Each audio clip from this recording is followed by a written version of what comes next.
Hello, I'm Joey. Un momento. Un momento. Hi, I'm Elise. And this is the Joey and Elise Show. Yep. Now you're probably wondering why we're in the mountains. Well, it is because we are here to play some more ocarina for you. Exactly. For you. Because, you know, last week we did that little ocarina segment, and we got a lot of letters of people who were, you know, wanting more of it. So, here we have this entire episode devoted to ocarinas. Awesomeness. Yes, but before we play, we need to tell our viewers out there what an ocarina really is. Exactly. You know pizza. what? I wish it was. That'd be pretty tasty, a tasty instrument. But no, unfortunately, it's not pizza. What it actually is it is a musical wind instrument that is somewhat shaped like an elongated egg with a mouthpiece and finger holes. Yes, and more recently, what's really interesting is that during the First and Second World Wars, some servicemen actually had pocket-sized ocarinas that they carried around for, you know, like moral boost and to like lift the spirits of people right before they died. Joey, I gotta say, that is very interesting. It very much is. Thank you for sharing that with us. Yes. So, if you want to know even more about ocarinas, go to Songbird Ocarinas. I think you know what happens next. .com. There we go. It's always at the end. All right. It can't now, be .pie. That's just wrong. Why would it be .pie? I don't know. Because everyone likes pie. In the world of funkiness. All right. Yes. Now, Yes. I know that you wanted to play. You know, I know you did. But here's the thing. We have to get to the interview. You know, we do.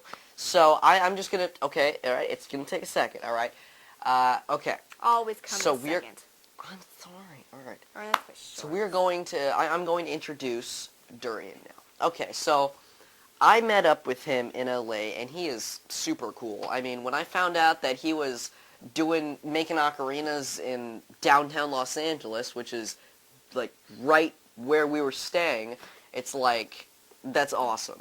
So I visited him, and we did this huge interview, and he showed us around the place. He gave us this tour. It was pretty sweet. Nice. Yeah. Nice. Yeah, and he's been making them for a long time now, since '89, and it's actually interesting. He didn't start in downtown. He actually started making a few of them on a beach. It was Moonstone Beach in Northern California. Oh, wow. And then he worked his way down to downtown LA. Yeah, and he's still currently making them all over the world and performing. It's just fabulous. Boom. So now, here is my interview with him. That I wasn't there. Yes, I wasn't at there. Anyway, let's go. Here we go.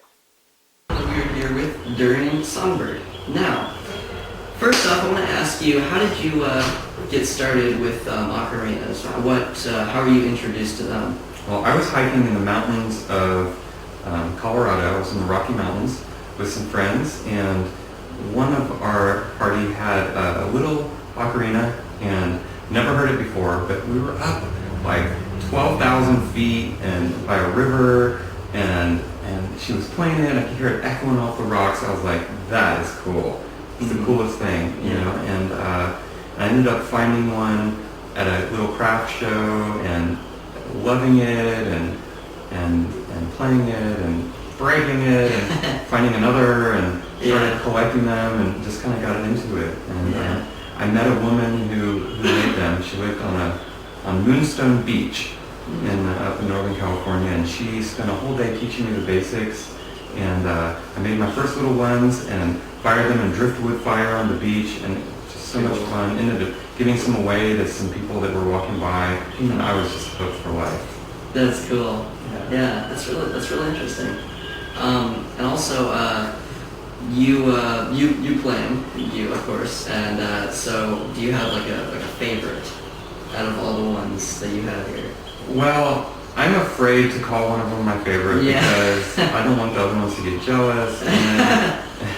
And so, and then it changes with the wind. You know, some days I'm like loving to play this style. Sometimes I want something high pitched, or something I want something deep, and so it really changes. And but I definitely have ones that I'm fond of, and I like playing sometimes as really, you know, bad ones, and just really trying to find where they sound good, and, you know, challenging myself to just pick up anything and make it sound good is kind of fun. But and you guys have created lots of very unique kinds. You've created you've had your style of the oud, the Ocarina of Time, and the Muse, which is very interesting. I can actually show it here. Over here, the Muse, very unique, and also the Dragon Tooth, which I love. They're all very, very unique, and they got great sounds, and it's just it's so cool how you can make them, and it's a great talent, and I wish I could make them, because they're just they're amazing, and it's very cool. nice. Well, I'd love to hear you play. Thank you. Really? I don't know. I don't know any. That's about it, I guess. I don't know. It's got a cool sound. I don't know. You get shy all of a sudden. Well, I mean, this is like different key and everything, but it's cool. Yeah, that's a lot of pressure. Yeah. Yeah. Can you play something for us? Sure. Yeah.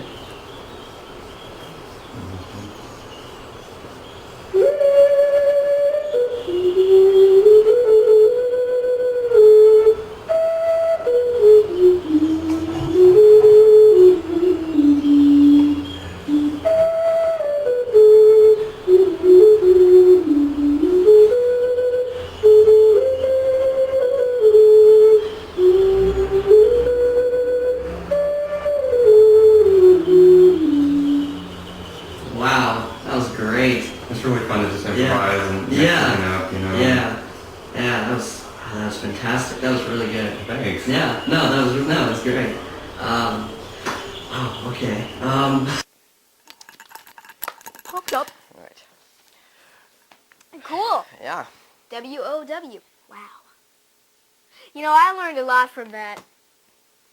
Yeah, he gives a lot of information. He's like, you know, if you want to know everything that there is to know about ocarinas, he's the guy to go to. Right I mean, there. he's got all this stuff. I learned a lot, and I'm sure you guys did too, but Exactly. there's one thing that really messed me up, you know, it's just, you said that there was going to be like a tour in there.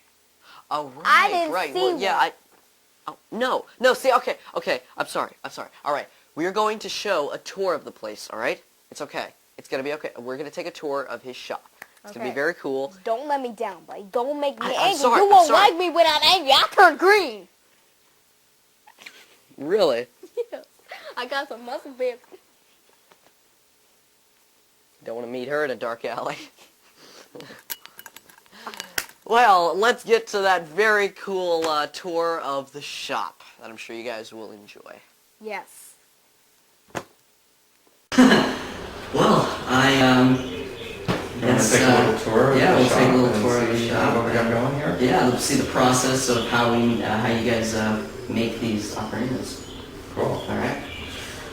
So we're gonna walk around and see the process of how these ocarinas are actually made. All right, let's check out the workshop. Yes.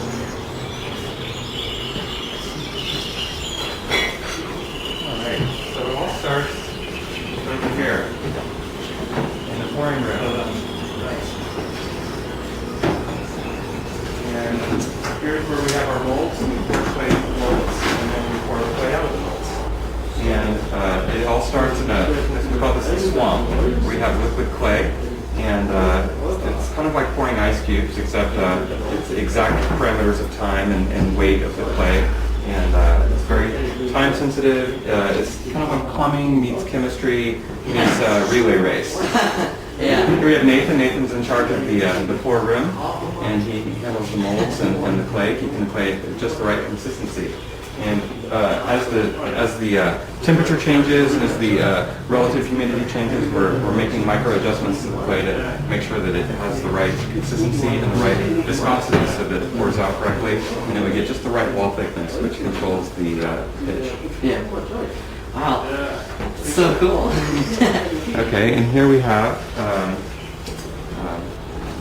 the adjustment of the ring around the oud. You can see here Amanda's sculpting the ring around the silver band.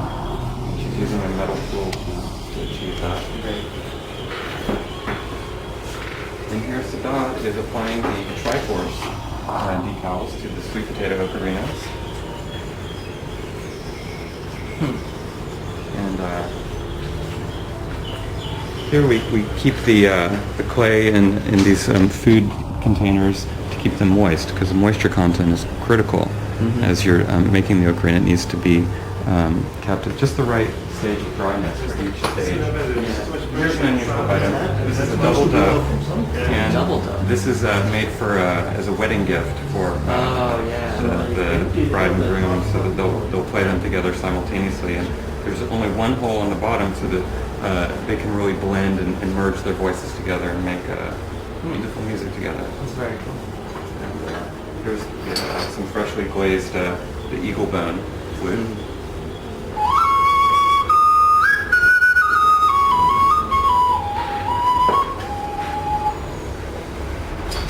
And here's our whole stereo. We only listen to classical music in here. Yeah. And so I think it's good for the ocarinas, it's good for the plants, and it's good for our psyche. So that's the rule. Fight that one tuning out for a while. Here's our tuning room, and we have built for doing some fine adjustment on the tuning holes and making them sound just right. We do micro adjustments to bring them into concert pitch and get the optimal amount of breath pressure and sound. Here we have Daniel is cleaning the holes on the eagle bone flutes with little tools and little sponges. And here we have Gary is trimming the dragon tooth ocarinas and getting the trim lines off from the slip casting process. So he's smoothing them with super high-tech metal implements. All done by hand. Yeah. Here's our drying rack where the pieces dry, kind of like cookies. Yeah. And if you look out here, you'll see where we fire them. They are drying in the glaze. Yeah. And we fire them in these big ceramic ovens that go up to 2,000 degrees Fahrenheit. Here's a little bit smaller one. And there's some more drying. And then we have one more work area outside.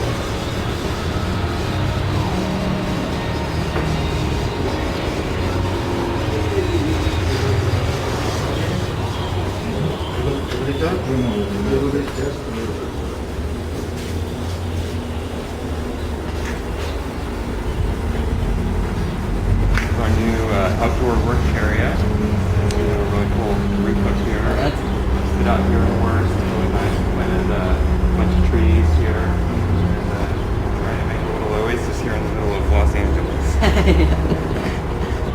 Very cool. Sounds like you got a great system that's working for you. I got a great system and I got a great team, and it's really fun. yeah. I really enjoy doing the handwork and really enjoy the magic of working with our hands and making something in clay and then making it sing. So it's really interesting to take just mud and turn it into music. That's great.